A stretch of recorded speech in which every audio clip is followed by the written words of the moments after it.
छत्तीसगढ़ के कबीरधाम में आरोपी की जेल में संदिग्ध मौत की घटना से हड़कंप मच गया है। मृतक प्रशांत साहू को रेगाखार थाना के लोहारीडीह गांव में हुए आगजनी मामले में गिरफ्तार कर जेल भेजा गया था। हालांकि पुलिस मृतक को मिर्गी का मरीज बता रहा है, लेकिन मृतक के शरीर पर जख्म के कई निशान अब सवाल को खड़ा कर रहा है।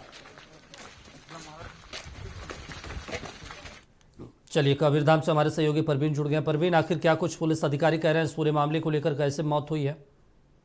जी दीपक जी, आपको बताना चाहूंगा कि पूरा मामला रेंगाखा थाना अंतर्गत लोहारीडीह गांव की है, जहां विगत दिनों पहले एक युवक की शव बरामद होने के बाद दो पक्षों में आगजनी की घटना हुई थी, जिसमें 80 से अधिक लोगों की गिरफ्तारी भी किया गया था, जिसमें से एक आरोपी प्रशांत साहू की जेल में संदिग्ध अवस्था में मौत होने से हड़कंप मच गया है। वहीं परिजनों के द्वारा आरोप लगाया जा रहा है कि पुलिस प्रताड़ना से प्रशांत साहू की मौत हुई है, जिसमें पुलिस द्वारा जो है जानकारी बताई जा रही है कि मृतक मिर्गी का मरीज था, इसके चलते घटना घटित हुई है। फिलहाल शव को पंचनामा के लिए जिला अस्पताल भेजा गया है, जिसमें सभी कारण स्पष्ट हो पाएगी। चलिए ठीक है, नजर बना रखे। तमाम जानकारी देने के लिए प्रवीण, शुक्रिया आपका।